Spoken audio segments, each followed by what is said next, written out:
매일 10,000보씩 열심히 걷고 계신가요? 건강을 위해서 말이죠. 그런데 만약 제가 걷기만으로는 부족하다, 오히려 위험할 수 있다고 말한다면 어떻게 생각하시겠어요? 지난주 제 병원에 오신 박모 씨, 67세. 매일 아침 6시마다 한강을 따라 1시간씩 빠르게 걸으셨습니다.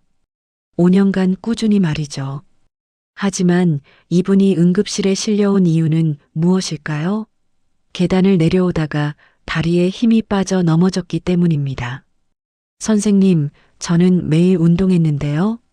박 씨의 당황한 목소리가 아직도 귀에 생생합니다. 여러분, 60대 이후에는 걷기만으로는 절대 부족합니다. 더 정확히 말하면 걷기만 하다가는 오히려 더 큰 부상을 당할 수 있어요. 왜냐하면 우리 몸에는 걷기로는 절대 단련할 수 없는 근육들이 있기 때문입니다. 오늘 여러분께 공개할 내용은 20년간 노인, 재활의학을 연구해온 제가 수천 명의 환자를 진료하면서 발견한 놀라운 사실입니다. 걷기보다 100배 더 효과적이면서도 단 10분이면 충분한 핵심 운동 7가지. 이것을 모르고 계시다면 아무리 열심히 운동해도 언젠가는 박 씨처럼 될 수 있습니다. 제가 오늘 알려드릴 운동법으로 80대에도 계단을 뛰어오르고 90세에도 혼자서 여행을 떠날 수 있는 분들을 직접 봐왔습니다. 믿기 어렵겠지만 영상 끝까지 보시면 여러분도 분명 동의하게 될 거예요. CH1 걷기의 치명적 한계 마이너스, 왜 균형 감각이 무너지는가? 매일 10,000보씩 걸었는데 왜 계단에서 넘어졌을까요? 이것이 바로 제가 가장 자주 듣는 질문입니다. 답은 간단해요. 걷기는 앞뒤로만 움직이는 운동이거든요. 하지만 실제 생활에서 우리는 좌우로 비스듬히 회전하면서 움직입니다. 부산에 사시는 김모 씨, 63세. 20년간 새벽마다 해운대를 걸으셨어요. 하루도 빠지지 않고 말이죠. 그런데 작년 겨울 빙판길에서 미끄러지면서 고관절이 부러졌습니다. 뚝 하는 소리와 함께 말이죠.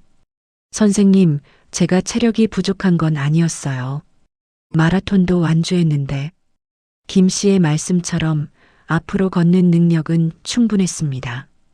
문제는 옆으로 미끄러질 때 버틸 수 있는 근육이 전혀 단련되지 않았다는 거예요.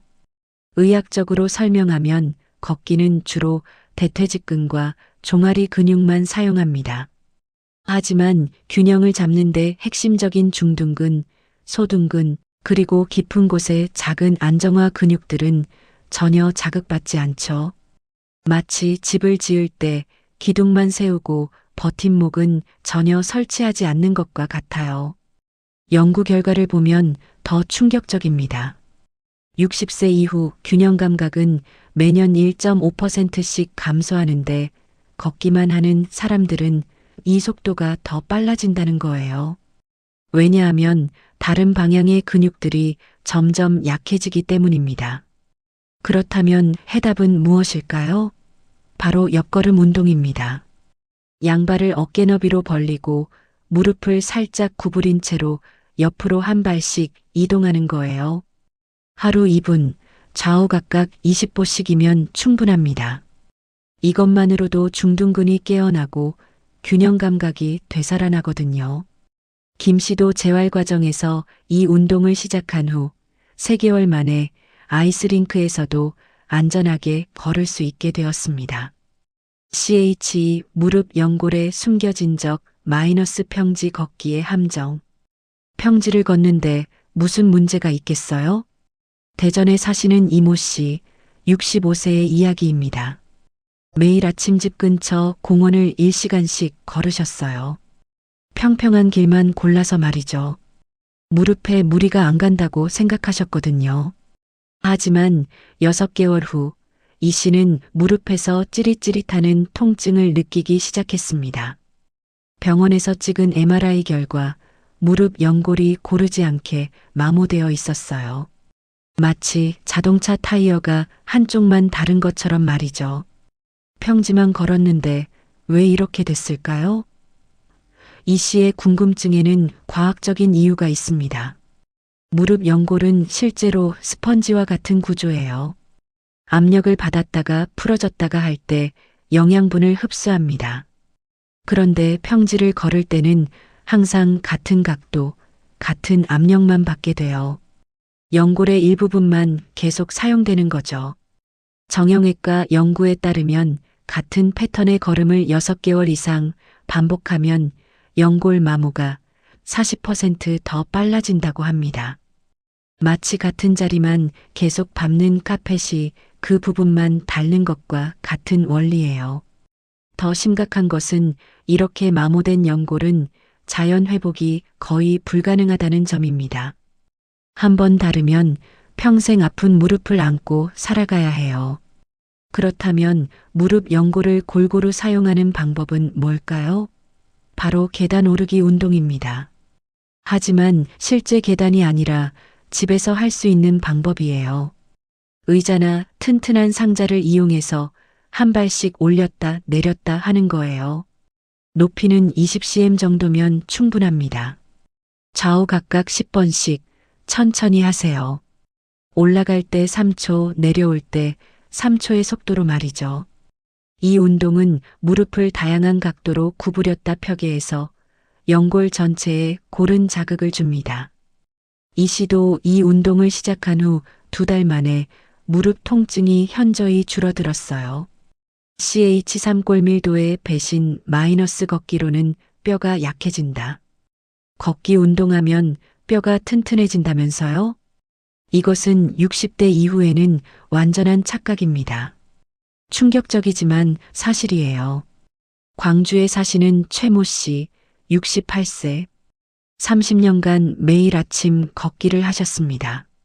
건강검진에서도 항상 운동을 꾸준히 하시네요 라는 칭찬을 들었죠. 하지만 작년 골밀도 검사 결과는 충격적이었어요. 골다공증 위험군으로 분류된 거예요. 말도 안 돼요. 매일 운동했는데. 최 씨의 당황한 표정이 아직도 눈에 선합니다. 뼈의 특성을 이해하면 이유가 명확해져요. 뼈는 압력과 충격을 받을 때만 새로운 뼈 조직을 만들어냅니다.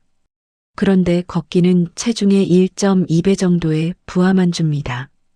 60세 이후 뼈를 강화하기에는 너무 약한 자극이에요. 반면 젊었을 때는 일상생활에서 뛰거나 점프하는 일이 많았죠.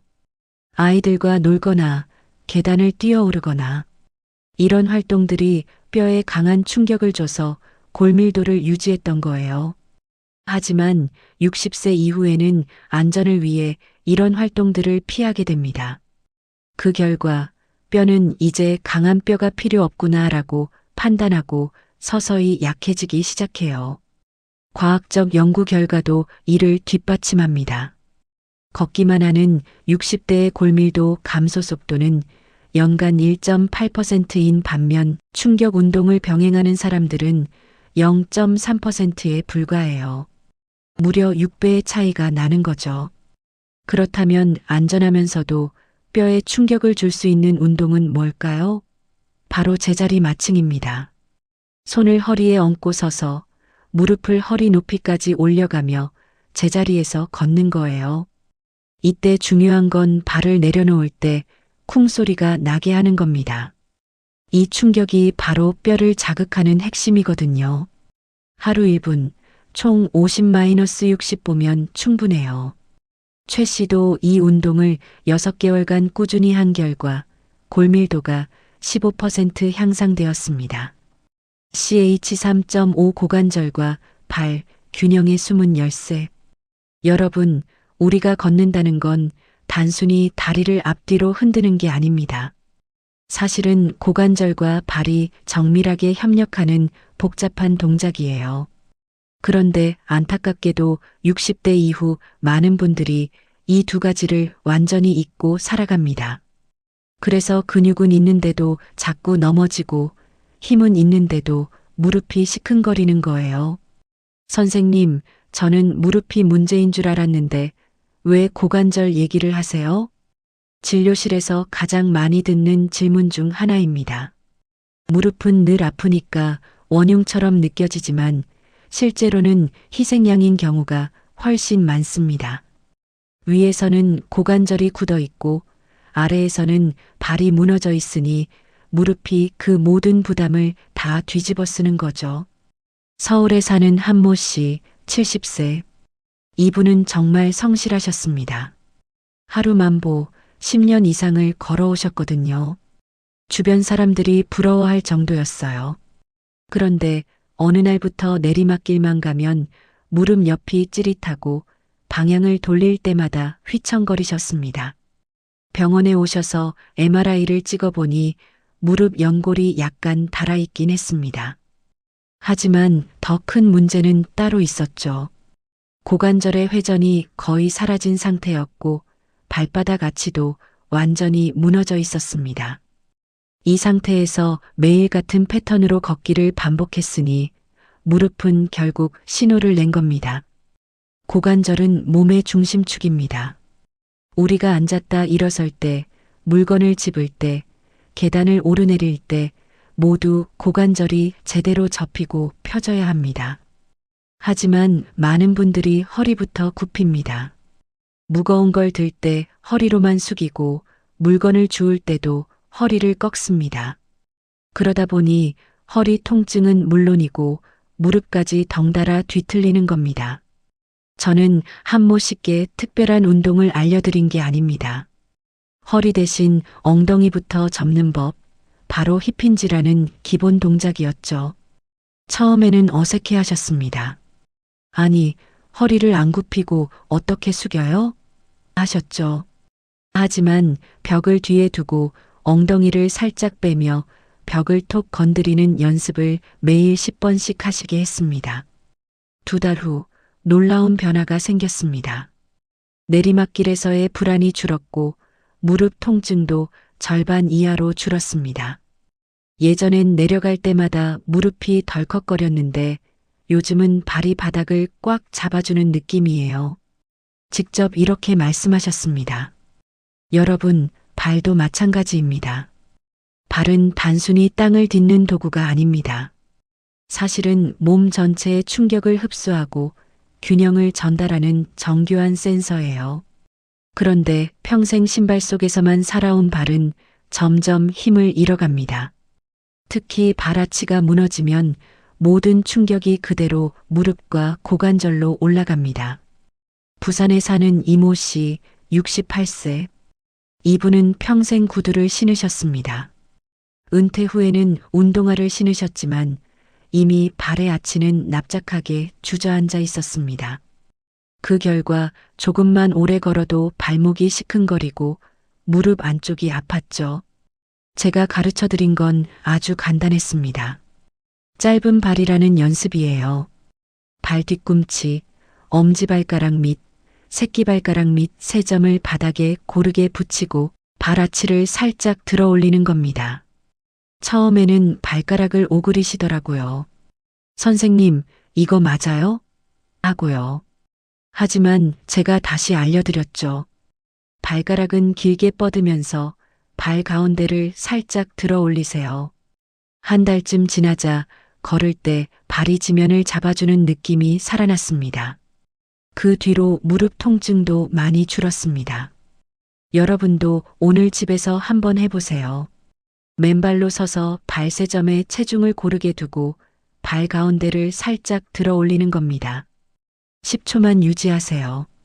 처음에는 아무 감각이 없을 수도 있습니다. 하지만 며칠만 해보면 분명 발이 달라집니다. 걸을 때 바닥이 푹 꺼지던 느낌 대신 발이 지면을 단단히 붙잡아주는 안정감이 생깁니다.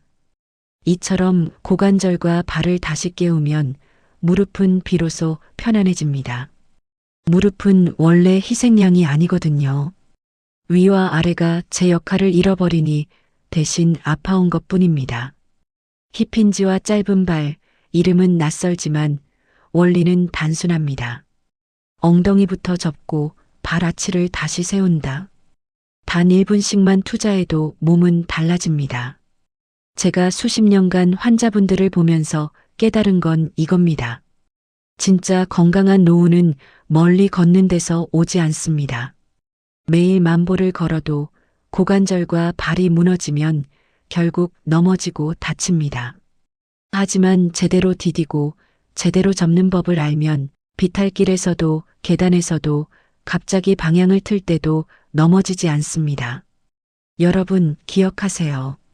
넘어지지 않는 몸은 엉덩이에서 시작해 발에서 완성됩니다. 걷기는 기본일 뿐 균형의 핵심은 바로 이 두 곳입니다. 오늘 당장 거실에서 벽에 엉덩이를 대고 힌지를 해보세요.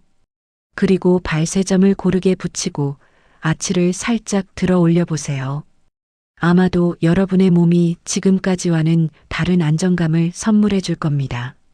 CH4 심장에 숨겨진 약점 마이너스 유산소의 착각. 걷기는 심장에 좋은 유산소 운동이라고 하던데요. 서울에 사시는 박모 씨, 64세. 고혈압 진단을 받은 후 의사의 권유로 매일 빠른 걸음으로 40분씩 걸으셨어요. 3년간 꾸준히 말이죠. 혈압 수치는 어느 정도 안정되었지만 작년에 받은 심장 초음파 검사에서 놀라운 사실이 드러났습니다. 심장 근육의 일부가 약해져 있었던 거예요. 매일 유산소 운동을 했는데 왜 이런 일이? 박 씨의 질문에는 심장의 특별한 비밀이 숨어 있어요. 심장은 사실 두 가지 능력이 필요합니다. 첫째는 지구력, 둘째는 순간 파워예요. 걷기는 지구력만 키워줍니다. 하지만 일상에서 우리가 정말 필요한 순간은 언제일까요? 계단을 급하게 오를 때, 무거운 물건을 들 때, 갑자기 빨리 움직여야 할 때입니다. 이때 심장은 평소에 3-4배 빠르게 뛰어야 해요. 그런데 걷기만 하던 심장은 이런 급격한 변화에 대응하지 못합니다. 실제로 60대 이후 심장마비의 70%는 일상적인 활동 중에 갑작스러운 심박수 증가로 발생한다는 연구 결과가 있어요. 마치 평소에 1단 기어만 사용하던 자동차가 갑자기 5단으로 바꿔야 하는 상황과 같죠. 심장학 전문가들이 권하는 것은 인터벌 트레이닝입니다. 하지만 60대에게는 너무 강도가 높아요. 그래서 제가 개발한 방법이 호흡 인터벌 운동입니다. 의자에 앉아서 할 수 있는 운동이에요. 4초간 깊게 숨을 들이마시고 4초간 참고 4초간 천천히 내쉽니다. 이를 5번 반복한 후 10초간 평상시보다 조금 빠르게 숨을 쉬어요. 이렇게 하면 심장이 안전한 범위에서 강도 변화를 경험하게 됩니다. 마치 심장을 위한 가벼운 근력 운동인 셈이죠. 박 씨도 이 운동을 시작한 후 6개월 만에 심장 기능이 20% 향상되었어요. 이제 계단을 올라도 숨이 차지 않는다고 하시더라고요. CHO 뇌혈관의 위험신호 마이너스 단조로운 운동의 함정. 운동만 하면 치매 예방에 도움이 되지 않나요? 인천에 사시는 정모 씨, 66세의 경우를 보시죠. 5년간 매일 같은 코스로 걸으셨어요. 집에서 출발해서 공원을 한 바퀴 돌고 오는 똑같은 길이었죠. 그런데 작년부터 이상한 증상들이 나타나기 시작했습니다. 새로운 장소에 가면 길을 잘 못 찾겠고 복잡한 일은 예전만큼 처리하기 어려워졌어요. 치매 검사 결과는 경도인지장애 초기 단계였습니다. 매일 운동했는데 왜 이렇게 됐을까요?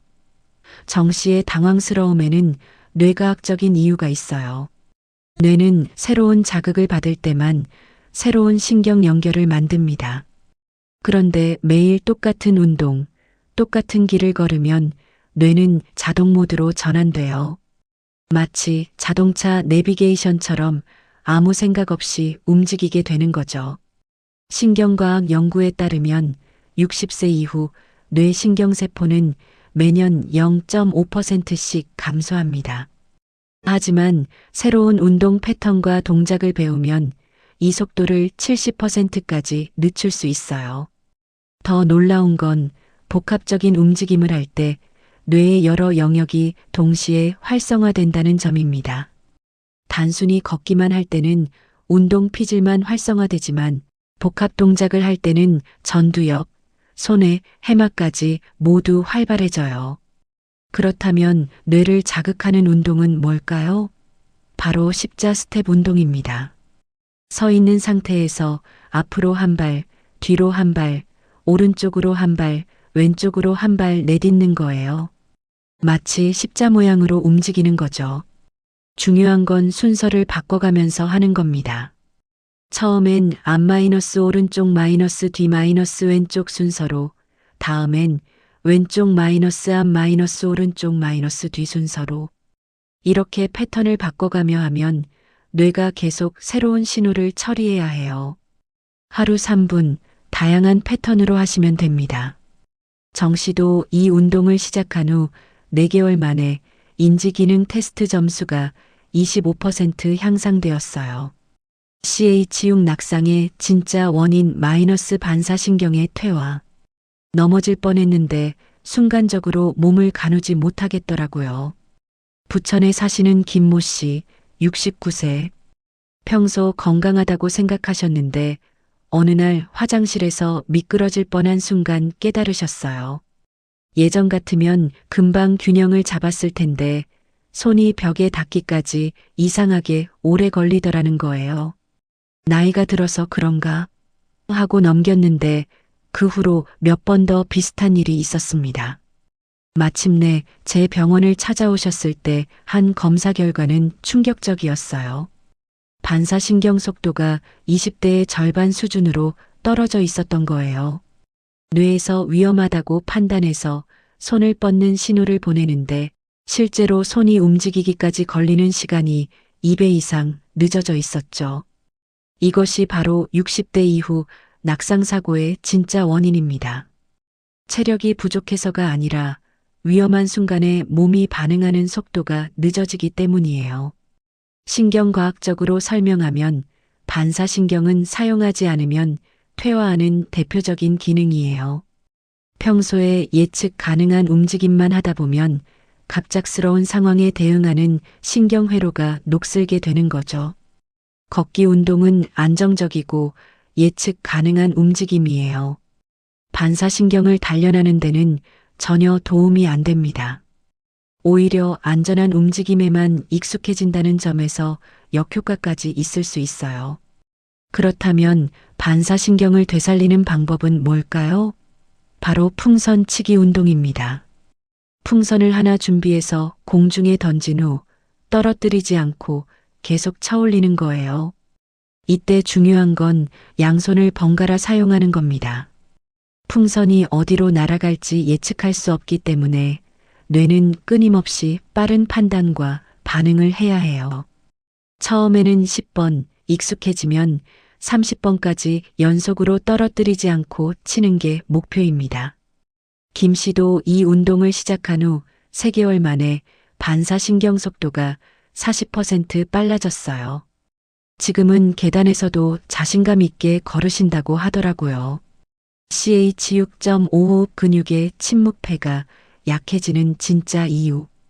여러분, 혹시 계단을 오를 때 다리는 괜찮은데 숨이 턱 막히는 경험 해보신 적 있으신가요? 나이 들어서 폐활량이 줄어서 그렇지 뭐하고 넘기시는 경우가 많습니다. 하지만 제가 환자분들을 진료하며 확인한 결과 문제는 단순히 폐가 작아진 게 아니었습니다. 호흡 근육 자체가 약해진 것이었어요. 서울에 사는 윤모 씨, 72세. 이분은 하루 8,000보씩 꼬박꼬박 걸으셨습니다. 그런데도 조금만 빨리 걸으면 가슴이 답답하다며 찾아오셨어요. 폐기능 검사를 해보니 정상 범위였습니다. 그런데 호흡 근력 검사에서는 충격적인 결과가 나왔습니다. 횡격막과 늑강근의 힘이 40대의 절반 수준밖에 안 됐던 겁니다. 쉽게 말해 폐는 멀쩡한데 폐를 움직이는 근육이 제 역할을 못했던 거죠. 걷기 운동이 좋은 건 맞습니다. 하지만 걷기만으로는 호흡 근육이 충분히 단련되지 않습니다. 우리가 걷는 동안에는 얕고 일정한 호흡만 하기 때문입니다. 폐 깊숙이 공기를 들이마시고 내뱉는 큰 호흡은 거의 일어나지 않아요. 마치 자동차를 늘 1단 기어로만 달리게 하는 것과 같습니다. 엔진은 멀쩡하지만 출력이 필요한 순간에는 힘을 못 쓰게 되죠. 여러분, 호흡 근육은 눈에 보이지 않기 때문에 더 쉽게 잊힙니다. 그런데 이 근육이 약해지면 어떤 일이 생길까요? 계단 몇 층만 올라가도 숨이 턱 막히고 감기에 걸렸을 때 폐렴으로 악화될 위험이 훨씬 커집니다. 왜냐하면 기침할 힘조차 없어 가래를 제대로 배출하지 못하기 때문입니다. 실제로 65세 이상 폐렴 환자의 절반 이상은 호흡 근육의 약화와 관련이 있다는 연구 결과도 있습니다. 그렇다면 해답은 뭘까요? 바로 호흡근 강화 훈련입니다. 복잡한 장비가 필요한 게 아닙니다. 집에서 누구나 할 수 있는 간단한 방법이 있어요. 첫 번째는 풍선 불기입니다. 단순히 풍선을 크게 불어 올리는 것만으로도 횡격막과 늑강근이 강하게 자극됩니다. 하루에 5번만 해도 효과가 있습니다. 윤모 씨도 처음에는 풍선 하나 불기조차 버거워하셨습니다. 하지만 한 달 후에는 풍선을 연속 3개나 불 수 있게 되었고 계단을 오를 때도 숨이 훨씬 덜 찬다고 하셨습니다. 두 번째는 저항호흡 훈련입니다. 빨대를 입에 물고 숨을 들이마신 뒤 입을 막은 채 천천히 내쉬는 거예요. 마치 좁은 길로 공기를 밀어내듯이 하다 보면 호흡 근육이 저항을 이겨내며 강해집니다. 하루 3분만 해도 놀라운 변화가 옵니다. 세 번째는 노래하기입니다. 의외라고 생각하시겠지만 소리를 길게 내는 행위는 폐활량뿐 아니라 호흡근의 지구력을 키우는 최고의 훈련입니다. 실제로 성악 전공자들의 폐활량은 일반인의 1.5배 이상이라는 연구 결과도 있죠. 60대 이후에는 매일 좋아하는 노래를 2곡만 크게 따라 부르셔도 큰 도움이 됩니다. 이 훈련들을 시작한 분들은 한결같이 이렇게 말씀하십니다. 전에는 숨이 차면 그냥 나이 탓이라고 생각했는데 지금은 제 폐가 다시 살아난 것 같아요. 여러분 기억하세요. 나이가 들어 폐가 약해지는 게 아닙니다. 폐를 움직이는 근육이 침묵했을 뿐입니다. 이 근육을 다시 깨우면 70대에도 5층 계단을 거뜬히 오르고 80대에도 노래를 힘차게 부를 수 있습니다. CH7 근손실의 가속화 마이너스 유산소 운동의 치명적 부작용. 살은 빠졌는데 힘은 왜 더 없어졌을까요? 마산에 사시는 이모 씨, 62세. 걷기 운동을 시작한 후 6개월 만에 체중이 5kg나 빠졌어요. 주변에서는 건강해 보인다고 칭찬했죠. 하지만 이 씨는 이상한 점을 느끼기 시작했습니다. 예전에 쉽게 들던 쌀포대가 무겁게 느껴지고 병뚜껑을 여는 것도 예전보다 힘들어졌거든요. 병원에서 측정한 근육량 검사 결과는 충격적이었어요. 체중은 5kg 줄었는데 근육량은 3kg나 감소해 있었던 거예요. 지방은 2kg만 빠지고 근육이 더 많이 손실된 셈이죠. 운동을 했는데 왜 근육이 빠졌을까요? 이 씨의 당황스러운 질문에는 운동 생리학적인 비밀이 숨어 있어요. 60세 이후에는 근감소증이라는 현상이 자연적으로 진행됩니다. 매년 근육량의 1-2%가 자동으로 줄어드는 거예요. 그런데 여기에 장시간의 유산소 운동을 더하면 어떻게 될까요? 몸은 에너지를 얻기 위해 지방뿐만 아니라 근육까지 분해하기 시작해요.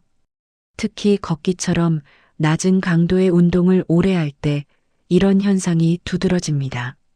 마치 자동차가 연료가 떨어지면 의자까지 태우는 것과 같은 원리죠. 더 심각한 건 한번 손실된 근육은 60세 이후에는 회복이 매우 어렵다는 점입니다. 20-30대의 절반 속도로만 근육이 만들어져요. 운동의학 연구에 따르면 60세 이후 근육 보존을 위해서는 주 3회 이상의 저항 운동이 필수적입니다. 하지만 헬스장에 가기는 부담스럽죠.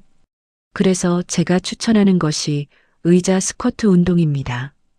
의자에 앉아 있다가 일어서는 동작을 반복하는 거예요. 하지만 핵심은 천천히 하는 겁니다. 일어날 때 3초, 앉을 때 3초를 세면서 하세요. 이때 허벅지와 엉덩이 근육이 타는 듯한 느낌이 들어야 해요. 그게 바로 근육이 자라나는 신호거든요. 하루 10번씩 3세트, 세트 사이에는 1분씩 쉬어주세요. 이 운동을 추가한 후 3개월 만에 근육량이 2kg 증가했어요. 병뚜껑 여는 게 이렇게 쉬울 줄 몰랐다고 하시더라고요. 결론 엔드 파이널 CTA. 지금까지 7가지 운동을 소개해 드렸습니다. 혹시 너무 많아서 다 기억하기 어렵다고 생각하시나요? 걱정하지 마세요. 이 모든 운동을 다 할 필요는 없어요. 여러분의 상황에 맞는 3가지만 선택해서 꾸준히 하시면 됩니다. 운동법 총정리. 균형 감각 옆걸음 운동 2분. 무릎 건강 계단 오르기 운동 2분. 골밀도 제자리 마칭 1분. 심장 기능 호흡 인터벌 운동 3분. 뇌 건강 십자 스텝 운동 3분. 반사신경 풍선 치기 운동 3분. 근력 유지 의자 스쿼트 운동 2분. 총 16분이지만 이 중 3-4가지만 선택해서 매일 10분씩 하시면 충분해요. 기억하세요. 60세 이후의 운동은 양이 아니라 질입니다. 하루 2시간 걷는 것보다 10분 동안 다양한 움직임을 하는 게 100배 더 효과적이에요. 제가 처음에 말씀드렸던 박 씨 기억하시나요?